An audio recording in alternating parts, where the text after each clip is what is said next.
Hi friends, అందరికీ నమస్తే. Welcome to మా ఇంటి గృహలక్ష్మి డైలీ బ్లాగ్స్. ఈ వీడియో అయితే నిన్న మార్నింగ్ రొటీన్, అదేవిధంగా ఈరోజు మార్నింగ్ రొటీన్ షేర్ చేస్తున్నాను. ఇలా 2 డేస్ వ్లాగ్ ఎందుకు అంటే నిన్న అసలు ఏమీ పనులు చేయలేదు, అందుకని వ్లాగ్ కూడా లేదండి. ఏమీ పని చేయలేదంటే ఏం వ్లాగ్ ఉంటుంది, ఏం వంటలు కూడా చేయలేదు. అట్లాగే మొన్న ఊరికి వెళ్ళాం కదా, అందుకని నిన్నంతా రెస్ట్ తీసుకున్నాను. ఎందుకంటే ఎప్పుడైనా ఊరికి వెళ్ళొచ్చినా, ఏదైనా ఫంక్షన్కి వెళ్ళొచ్చినా నాకు 2 రోజులు కాళ్ళు నొప్పులు, తలనొప్పి అలా ఉంటుంది. ఇంకా మామూలుగా స్కూల్కి వెళ్తే అలా ఏముండదు. మళ్ళీ స్కూల్లో కూడా ఎక్కువ తిరుగుతాను, పిల్లలతో ఆడుకుంటాను, అవి ఏమి ఉండదు. ఎక్కువ నడిచేది కూడా ఉంటుంది స్కూల్లో. అయినప్పటికీ అప్పుడు ఏముండదు, కానీ ఇలా ఎప్పుడన్నా వెళ్ళేసి వస్తే అలా ఉంటుంది అనమాట. ఇంకా ముందు రోజు నైటు కుండకి నీళ్ళు కూడా పట్టలేదు, లేట్ అయింది. ఇంక అప్పటికే అలసట అయిపోయిందనమాట. ఆ రోజంతా చికెన్ వండి మళ్ళీ అంట్లన్నీ కడిగి స్టవ్ క్లీన్ చేసే వరకు. అందుకని ఉదయాన్నే మా వారు కుండకి నీళ్ళు పట్టమంటే నీళ్ళు పడుతున్నారు. ఇంకా నేనేమో ఉప్మా రవ్వ లేదని ఉప్మా రవ్వ తెప్పించాను, ఎందుకంటే ఉప్మా అయితే సింపుల్గా అయిపోతుందని. అలాగే ఉల్లిపాయలు కూడా తెప్పించండి. 10 కేజీలు ఇవి, 10 కేజీలు బస్తాలు అమ్ముతూ ఉంటారు మా సైడు. ఇప్పుడు అంత లెక్క కూడా అమ్ముతున్నారులేండి. ఈ 10 కేజీలు 180 రూపాయలు అంట. ఇంకా వాటిని అన్నిటినీ మా అత్తయ్య నీట్గా చేసేసి ఒక 2 ఇట్లల్లో వేస్తుంది. అంటే కొంచెం బాగుండేవి, మంచిగా ఉండేవి ఒక పక్క వేస్తుంది, కొంచెం పాడవుతాయి అనుకున్నాయి ఒక పక్కకి వేస్తుంది అనమాట. నేను ఇంకా ఆలోపు ఉప్మా వేసేసి పప్పుల పొడి చేసి, ఒంట్లో షుగర్ పెట్టుకొని షుగర్ తింటా ఉన్నాడు. షుగర్ రేపు కాదు, ఆ చెరుకు గడ్డల్లో తింటే రేపు షుగరు 4వ తరగతి పెరుగుతుంది. ఇంకా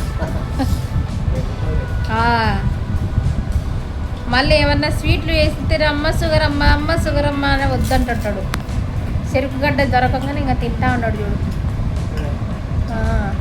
మళ్ళీ ఒకరోజు అన్నం పెడితే అమ్మ నాకు షుగర్ అమ్మ, నాకు రొట్టె కావాలమ్మ, నాకు రొట్టె కావాలమ్మ అంటుంటాడు.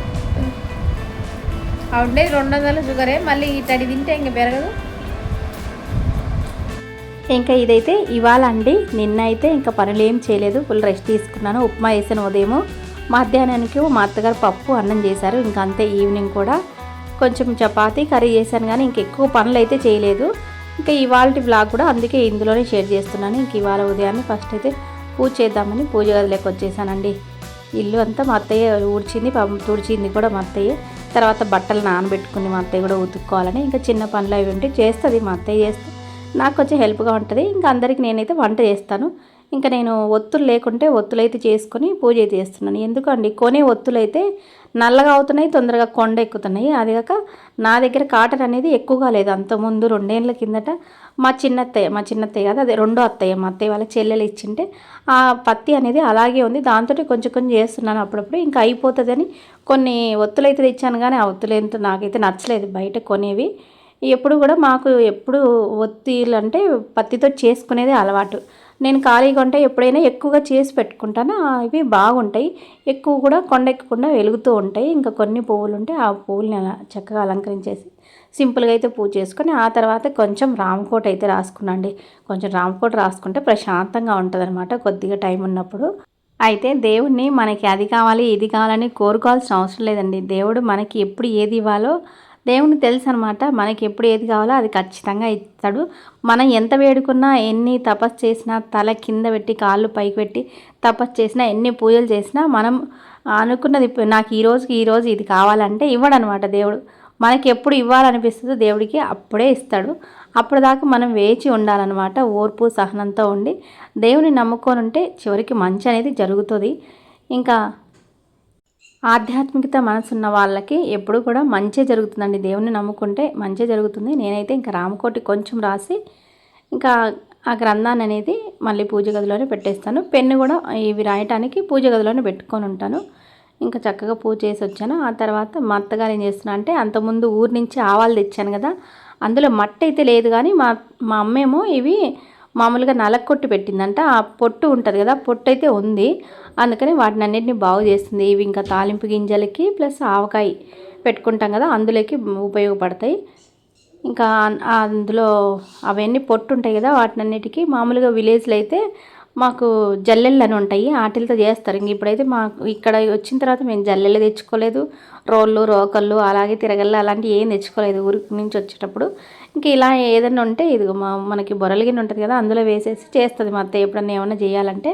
ఇంకా నేను తర్వాత టిఫిన్కి పూరి కోసం పిండి అయితే కలుపుతున్నాను. ఇదైతే మైదా పిండి కాదండి, మామూలుగా బయట హోటల్లో చేసే వాళ్ళైతే మైదా పిండి వాడతారు. కానీ పూరికి మనం ఇళ్ళల్లో చేసుకున్నప్పుడు మనకి పూరి ఆట, లేదంటే మా సైడ్ ఏమంటే ఇంకా తెల్ల గోధుమ పిండి అంటారు, అది అనమాట. తెల్ల గోధుమ పిండి, అందులో కొంచెం ఉప్మా రవ్వ, అదే సుజీరవ్వ అంటారు కదా, అది 2 స్పూన్లు, 1 స్పూన్ చక్కెర, ఇంకా తగినంత ఉప్పు వేసి కొంచెం ఆయిల్ వేసి, అది బాగా ఆయిల్ ఈ రవ్వ ఇదంతా మిక్స్ అయ్యేలాగా కొంచెం బాగా చేతితోటి కలిపేసి, ఆ తర్వాత కొద్దిగా వాటర్ వేసి గట్టిగా పిండి కలుపుకుంటే కనుక మనకి పూరీలు అనేది ఆయిల్ పీల్చకుండా వస్తాయండి. ఆయిల్ పీల్చితే ఎక్కువగా తినాలనిపించదు, అసలే వేసవి కాలం కదా, ఇంకా ఆయిల్ ఉంటే అస్సలు తినాలనిపించదు. గట్టిగా కలిపి నేను ఒక అర్ధగంట నానబెట్టడానికి మూత పెడదామని గిన్నెలో పెట్టేసానండి. మూత పెట్టి గిన్నెలో పెట్టేది, లేదు అంటే మనకి ఆయిల్ ప్యాకెట్ కానీ ఏదైనా కవర్ ఉంటే అందులో వేసి పెడితే తొందరగా నానుతుంది. నా దగ్గర అయితే ఆయిల్ ప్యాకెట్ అలాంటివి ఏం లేవన్నమాట, అందుకని నేను గిన్నెలో పెట్టి మూత పెట్టాను. ఆ తర్వాత పూరీ కర్రీ చేద్దామని ఆనియన్ అయితే కట్ చేసుకుంటున్నాను. యాక్చువల్గా మా వారేమో ఆలు కర్రీ చేయమన్నాడు, ఆలు కర్రీ కాకుండా నేనైతే ఆనియన్ కర్రీ చేస్తున్నాను అనమాట. ఎందుకంటే ఇదైతే తొందరగా అయిపోతుందని, అంతే. ఇంకా ఆలు ఉడకబెట్టేసి మళ్ళీ వాటిని కర్రీ చేసే బదులు ఇవి ఆనియన్ కట్ చేసుకుంటే తొందరగా అయిపోతాయి, 5 నిమిషాలు అయిపోతుంది ఈ పూరీ కర్రీ అయితే. అందుకని ఇది చేస్తున్నాను. కొన్ని పచ్చిమిరపకాయలు కట్ చేసుకున్నాను. యాక్చువల్గా పచ్చిమిరపకాయలు అయితే అందరూ 2 వేసుకుంటారు, నేను 4 వేస్తున్నాను, కొంచెం కారంగా ఉండాలని. మరి చప్పగా ఉన్న తినరు కదా పిల్లలని. తాలింపుకి కొంచెం ఆయిల్ వేసుకొని అందులో పోపు గింజలు, ఎండుమిర్చి, కొంచెం కరివేపాకు, ఆ తర్వాత కొంచెం అల్లం వెల్లుల్లి పేస్ట్ వేసానండి. కొంతమంది అల్లం ముక్కలు వేసుకుంటారు, నేనైతే అల్లం లేదనేసి ఇంకా అల్లం వెల్లుల్లి పేస్ట్ కొద్దిగా వేసాను. పచ్చిమిరపకాయలు వేసి కొద్దిగా వేడైన తర్వాత ఇంకా ఆనియన్ అందులో వేసాను. ఆనియన్ కూడా కొంచెం పొడవుగా లావుగా కట్ చేసుకుంటే కర్రీకి బాగుంటుంది. తర్వాత ఉప్పు, తగినంత ఉప్పు వేసేసి కలిపి ఇవి కొంచెం కలర్ మారేంత వరకు వేయించుకోవాలి. ఆ లోపు నేనేం చేశానంటే శనగపిండి వేయాలి కదా ఇందులోకి, పిండిలోకి, అదే కర్రీలోకి. అందుకని శనగపిండి అయితే తీసుకున్నాను. అది కొంచెం మనం ఉండలు కడుతుంది కదా, అందుకని ఉండలు లేకుండా నీట్గా కొంచెం వాటర్ వేసేసి స్పూన్తో కలుపుతూ అట్లా కలిపి పక్కన పెట్టుకుంటే కొంచెం నానితే బాగుంటుంది అనమాట. అప్పటికప్పుడు కలిపి పోస్తే అది ఉండలుగా ఉంటుంది. కొంచెం కలిపి పక్కన పెట్టుకుంటే ముందే బాగుంటుంది. ఇంకా దాంట్లోకి ఇంకొంచెం వాటర్ వేసాను. అంతలోకి ఈ ఆనియన్ కూడా కలర్ మారినాయి. కొంచెం కలర్ మారితే ఇంకా కొంచెం వాటర్ వేసుకోవాలి ఫస్ట్. అంటే శనగపిండి కలిపాం కదా, ఆ నీళ్ళు కాదు, నార్మల్ వాటర్ ఉంటాయి కదా, అవి ఒక 2 గ్లాసుల పైన పోసేసి, నేనైతే కొలతగా ఏం కాదు అందాజుగా వేసేస్తాను ఏవైనా వంటలు. ఇంకా మనకి రెగ్యులర్గా చేసి అలవాటు కదా, అందుకని అందాజుగా వేసేస్తాను అనమాట. అట్లా కాస్త పసుపు వేసాను. ఇంకా సాల్ట్ అయితే సరిపోతుంది, లేదంటే చివరిలో చూసుకొని కొంచెం అడ్జస్ట్ చేసుకోవటమే. ఇంకా మూత పెట్టేసి కొంచెం ఉడికించాను. అవి ఉడికించిన తర్వాత ఇందులో శనగపిండి కలిపించాను కదా నీళ్ళలో, అదైతే వేసానండి. ఇంకా తర్వాత కొంచెం చిక్కబడినిచ్చి స్టవ్ ఆఫ్ చేస్తే సరిపోతుంది. తర్వాత కొంచెం కొత్తిమీర ఉంటే పైన వేసుకుంటే సరిపోతుంది. ఇంకా మరీ చిక్కబడకుండా మరీ మనకి పలుచగా లేకుండా ఉంటుంది. ఆనియన్ అనేది ట్రాన్స్పరెంట్ అయిన తర్వాత కొంచెం ట్రాన్స్పరెంట్గా అవుతుంది కదా, అప్పుడు శనగపిండి నీళ్ళు పోసుకుంటే సరిపోతుంది. ఇంకా ఇవి పక్కన పెట్టేశాను కర్రీ. ఇంకా తర్వాత పూరీ కోసం పూరీ ఒత్తుతున్నాను అనమాట. మా వారు వచ్చారు, నేను కాలుస్తలే అనేసి. మా అత్తయ్య ఏమో పాపం బట్టలు ఉతుక్కుంటుంది అనమాట. మా అత్తయ్య వారానికి ఒకసారి కానీ లేదంటే 5-6 రోజులకు ఒకసారి అలా బట్టలు వాషింగ్ మిషన్లో వేయదు, ఉతుక్కుంటుంది తను ఓపికగా. మా మామయ్య కూడా అంతే, ఎవరి వాళ్ళు ఉతుక్కుంటారు. ఎప్పుడన్నా ఇంకా వాళ్ళకి హెల్త్ బాగాలేనప్పుడు అలా అయితే నానబెట్టి ఇంకా తర్వాత వాషింగ్ మిషన్లో వేస్తాం. మా అత్తయ్య ఎందుకు వాషింగ్ మిషన్లో లేదంటే కాటన్ శారీస్ కదా, తొందర పోతేనే ఆవిడ భయం అనమాట. అది కాక తనకి ఓపిక ఉన్న వాళ్ళు ఉతుక్కోవడానికి తను ప్రిఫరెన్స్ ఇస్తుంది. ఇంకా పూరీలు నేను చేస్తూ ఉంటే మా వారు కాలుస్తున్నారు అనమాట. ఇలాంటివైనా చిన్న హెల్ప్ అయితే చేస్తారు. ఇంకా ఫస్ట్ మా అత్తయ్యకి, మా మామయ్యకి, మా వారికి మాత్రమే కాల్చాను అనమాట పూరీలు. కొంచెం కాల్చాను, తర్వాత స్టవ్ ఆఫ్ చేసేసాను. ఎందుకంటే పిల్లలు ఇంకా బ్రష్ చేయలేదు, వాళ్ళు రాలేదనమాట. అందుకని చేసి పెట్టే కన్నా వేడివేడిగా చేసి పెడితే బాగుంటాయి కదా అని మళ్ళీ చేద్దామని అంతవరకు ఆఫ్ చేసేసాను. ఇంకా మా మామయ్యకి, మా వారికి, ఆ తర్వాత మా అత్తయ్య వచ్చి మా అత్తయ్య కూడా పెట్టుకుందనమాట. వాళ్ళకి పెట్టేసేస్తే, పెద్దోళ్ళకి పెట్టేస్తే ఒక పని అయిపోతుంది. ఎందుకంటే ముందు పెద్దోళ్ళకి ఆకలి అయ్యేది, పిల్లలు కొంచెం లేట్గా లేస్తారు కాబట్టి వాళ్ళకి లేట్గా ఆకలి అవుతుంది. మనం ఎప్పుడైనా లేచిన తర్వాత ఒక 2-3 గంటలకి ఆకలి అవుతుంది. పెద్దలు అంటే తొందరగా లేస్తారు కదా, అందుకు తొందరగా ఆకలి అవుతుంది. ముఖ్యంగా మా మామయ్య అంటే ఆల్రెడీ రాగి జావ తాగారు. అయినప్పటికీ నేను తినలే అని 2 పెట్టాను. 2 కూడా వద్దులే అన్నాడు. ఒక్కటి చాలులే అంటే నేను చిన్నవే తీసుకోమమ్మయ్య అని ఇచ్చానమాట. ఇంకా పూరి గురించి చెప్తున్నాడు, నాకు భలే ఇష్టం అమ్మ పూరి అంటే అని చెప్తున్నాడు. ఎప్పుడో ఫస్ట్లో పెళ్ళైన కొత్తలో ఎక్కడో వాళ్ళ ఊరు వెళ్ళే దగ్గర ఎక్కడో తిన్నాడంట, అప్పుడు భలే ఉందంట. అప్పటి నుంచి పూరి అంటే చాలా ఇష్టం అని చెప్తున్నాడు అనమాట. ఇంకా నేను కూడా పూరి ఎక్కువగా చేయనండి, ఎందుకంటే ఆయిల్ అని ఎక్కువ చేయను. ఎప్పుడు సంవత్సరానికి ఒక్కసారి 2 సార్లు పిల్లల ఇంటి దగ్గర ఉండి అందరు ఇంటి దగ్గర ఉంటే అలా చేస్తాను. ఇంకా మళ్ళీ నాకు స్కూల్ స్టార్ట్ అయితే పూరీలు ఇవి చేయడానికి కుదరదు కదా, ఎందుకులని ఇప్పుడు చేశాను. దాదాపు ఈ మధ్యకాలంలో ఎప్పుడూ పూరీ చేయలేదు. ఎప్పుడో ఒకసారి వీడియో తీశాను కదా, అప్పుడే పూరీ చేసింది. ఎక్కువ కూడా చపాతీలు, రొట్టెలు ఇవే చేస్తాను నేను. పూరీ చేయాలంటే నాకు అంతగా ఇంట్రెస్ట్ ఉండదు ఆయిల్ ఫుడ్, ఎందుకని మళ్ళీ బజ్జీలు అవి చేస్తారు కదా మీ ఇంట్లో అని మీరు అనుకోవచ్చు. అవి ఇంకా మా వారికి ఇష్టం కాబట్టి బజ్జీలే చేస్తాను. మా వారికి పూరీ కూడా ఇష్టమే, కాకపోతే కాకపోతే ఎందుకులే ఈ ఉదయాన్నే ఆయిల్ ఫుడ్ అని నేను ఎక్కువ చేయను. పిల్లలు అడిగారు కానీ పూరి చేయమ్మా చాలా రోజులు అయిందని పిల్లలు అడిగారు కాబట్టి చేశాననమాట. ఇంకా మా అత్తయ్య కూడా వచ్చిందనమాట తినటానికి. అలా అందరూ కూర్చొని ఒకేసారి కబుర్లు చెప్పుకుంటూ తింటారు మా వాళ్ళు. ఇంకా నేను తర్వాత అన్నీ ఉన్నాయన్నీ కొంచెం పిండి మళ్ళీ ఒకేసారి చేసేసాను అనమాట. చేసి ఆ తర్వాత కాల్చుకుంటే ఈజీ అవుతుంది కదా, ఒక్కదాన్ని ఉన్నానని అలా చేసేసాను. మనం ఒక్కళ్ళమే ఉన్నప్పుడు ఒకేసారి అన్ని పూరీలు ఒత్తుకొని ఫటాఫట్గా కాల్చుకుంటే మనకి ఈజీగా ఉంటుందన్నమాట. ఒకేసారి చేసుకుంటూ కాల్చాలంటే కష్టం, ఆయిల్ ఏమో కాలిపోతూ ఉంటుంది. చపాతీలు అయితే మనం కాలుస్తూ చేసుకుంటూ కాల్చొచ్చు కానీ పూరీలు కష్టం అనమాట. అందుకని అన్నీ చేసి పెట్టుకున్నాను. ఆ తర్వాత మా పిల్లలు వచ్చారు, వాళ్ళు మేము కాలుస్తాంలే అన్నారు. అయినప్పటికీ ఇంకెందుకులే అని నేనే కాల్చేసాను అనమాట. ఇంకా అన్నీ చేసి పెట్టుకున్నాను కదా ఎందుకు, ఇంకా వాళ్ళకి మళ్ళీ అప్పచెప్పి అసలే ఆయిల్ దగ్గర జాగ్రత్తగా ఉండాలి. నాకు భలే భయం అండి. అంటే ఇప్పటికెప్పుడు నేను మిస్టేక్ అయితే చేయలేదు. ఆయిల్ ఎప్పుడు చేసినా కొంచెం జాగ్రత్తగా నేను నిదానంగా చేసుకుంటాను. ఒక్కొక్కసారి మనం ఆయిల్ దగ్గర అనుకోని ప్రమాదాలు కొని తెచ్చుకుంటుంటాం అనమాట. జాగ్రత్తగా ఉండాలి. అది కాక మా స్టవ్ అనేది పెద్ద బర్నర్ అనేది ముందు పక్కకు ఉంటుంది. గోడకెళ్ళి ఉంటే బాగుండు, ఈ పక్కకి ఇచ్చారనమాట. అందుకని నాకు భయం అనమాట. అట్లా జాగ్రత్తగా చేస్తాను. ఇంకా పూరీలన్నీ కాల్ చేసిన తర్వాత పిల్లలిద్దరికి పెట్టేశాను ఫస్ట్. ఆ తర్వాత ఇంకా నేను కూడా తిన్నానండి. అప్పటికే లేట్ అయింది. మా పిల్లలు అదే కదా, మా పిల్లల టైము లేట్గానే ఉంటుంది. 11 ఆ తర్వాతనే ఉంటుంది.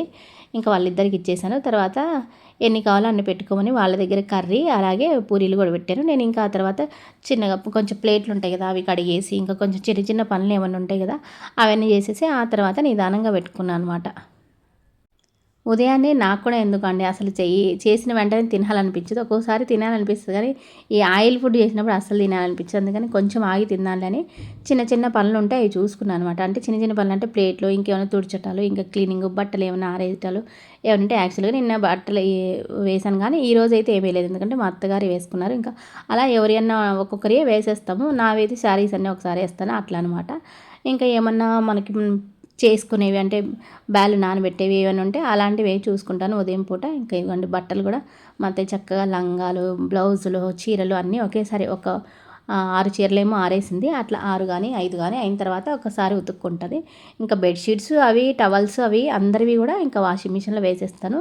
ఇంకా కొన్ని బియ్యం కడిగి ఆరబోసనమాట. ఇవి స్టోర్ బియ్యం, ఎందుకంటే వడియాలు పెట్టాలి కదా, అది రోజు పోస్ట్ పోన్ అవుతుంది. ఎట్టకేలకు రేపు కంపల్సరీ పెడదామని ఈరోజు బియ్యం అయితే కడిగి ఆరబోసానండి. లేదు అంటే ఇంకా అలానే అయిపోతుంది, ఇంకా చేయలేనమాట.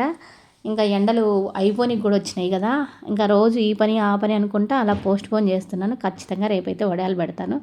ఇంక ఇవైతే పప్పుచారు అండి. మధ్యాహ్నానికి సింపుల్గా పప్పుచారు చేశాను. కొంచెం ఊరి మిరపకాయలు ఉన్నాయి, అవి ఆవకాయ ఉంది, అది వేసుకొని తింటారు కదా అని పప్పుచారు సింపుల్గా మన పల్లెటూరు స్టైల్ ఉంటుంది కదా అట్లా అనమాట. ఏమి ఇందులో అంటే సాంబార్ పొడి ఏం కూరగాయలు అవి లేకుండా బాగా పప్పుచారు బాగా కాస్తే కనుక భలే టేస్ట్ ఉంటాయి. ఇంకా ఈవినింగ్కి కొన్ని శనగలు అయితే నానబెడుతున్నాను. ఈవినింగ్ ఏమైనా స్నాక్స్కి ఉడకబెడదాంలని శనగలు కానీ, పల్లీలు కానీ, పెసులు కానీ, అలసందలు ఇట్లాంటివి ఏమన్నా ఉడికించుకుంటే బాగుంటాయి కదా ఈవినింగ్కి. అందుకని ఒక్కొక్కసారి ఒక్కొక్క రకంగా నేను అంతకుముందు పల్లీలు ఉడికించాను, అంతకుముందు ఒకసారి పెసులు అట్లా అనమాట. ఏవి ఉంటే అవి, అదిగాక ఒకదాని తర్వాత ఒకటి అట్లా అనమాట. ఇంకా నెక్స్ట్ పల్లీలు అయిపోయినాయి, శనగలు అయిపోయినాయి, పెసలు అయిపోయినాయి. ఈసారి అలసందలు అనమాట. అట్లా వారంలో ఒక్కసారి కానీ 2 సారి ఇలాంటివి తింటే ఇవి ప్రోటీన్ కాబట్టి మంచిది పిల్లలకి.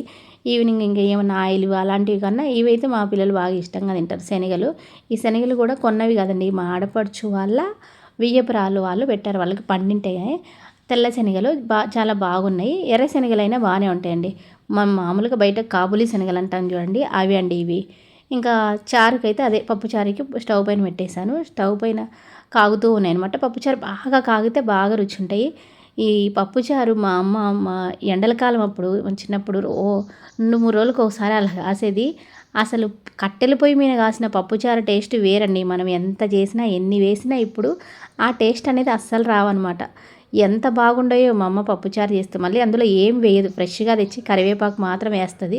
నేను కూడా అంతే, పప్పుచారు అయితే కొంచెం కరివేపాకు ఎక్కువ వేస్తాను అంతే. మామూలుగా పప్పు ఉడికించి చింతపండు రసం దానికి కావాల్సినంత వేసేసి నీళ్ళు వేసేసి కొంచెం చిక్కగా అందులో ఉప్పు, కారం, పసుపు వేసి కరివేపాకు వేసి బాగా ఉడికిన తర్వాత ఇంకా ఆనియన్ అవి బాగా ఎర్రగా వేగించి తాలింపు వేయటమే అండి. ఇంకా ఏం అవసరం లేదు, సాంబార్ పొడి, బెల్లం ఇవేం అవసరం లేదు. సాంబార్ టేస్ట్ సాంబార్దే, ఈ పప్పుచారు టేస్ట్ పప్పుచారుదండి. పప్పుచారు బాగుంటాయి, నాకైతే ఇష్టం పప్పుచారు సాంబార్ కన్నా. ఇంకా అవన్నీ కడిగేసి శనగలు ఒక గిన్నెలో మూత పెట్టి పక్కన పెట్టేశాను. తర్వాత ఈ పప్పుచారుకి తాలింపు పెట్టానమాట. ఈ ఆనియన్ కొంచెం ఎర్రగా అయితే ఇవి బాగుంటాయి పప్పుచారులోకి. అయితే పప్పుచారులో కానీ సాంబార్లో కానీ కొంతమంది ఇంగువ అయితే వేసుకుంటారు. మేమైతే ఇంగువ అయితే వాడమండి. ఆ ఇంగువ ఫ్లేవర్ మా వారికి అంతగా నచ్చదనమాట. అందుకని నేను ఇంగువ అయితే వాడను. ఈ పప్పుచారులోకి ఉల్లిపాయలు అనేది కొంచెం ఎక్కువగా ఉంటే బాగుంటాయండి. కొంచెం ఎర్రగా అయిన తర్వాత ఇందులో వేసి మళ్ళీ కొంచెం సేపు ఉడికించుకుంటే బాగుంటుంది. కొంచెం ఇందులో ఆనియనే అని అనమాట ఇంపార్టెంట్. బాగా ఎర్రగా ఉండి ఎర్రగా ఏగి కొంచెం ఎక్కువగా ఉంటే తినడానికి బాగుంటుంది అనమాట. ఇంకా అప్పడాలు కానీ వడియాలు కానీ ఊరిమిరపకాయలు ఏమున్నా ఇంకా అవన్నీ ఏమి లేకున్నా కానీ అన్నంలోకి తినడానికి చాలా బాగుంటాయి ఈ వేసవి కాలంలో. మామూలుగా మనం చల్లకాలం అంటే ఏమైనా మిరియాల రసము టమాటా రసం బాగా కొంచెం ఘాటుగా మిరియాల రసం అలాంటివి చేసుకుంటూ ఉంటాం కదా. ఈ కాలం అయితే ఇవైతే బాగుంటాయండి. ఇంక ఈ వ్లాగ్ కూడా ఇంతే అండి. బాయ్, ఉంటాను.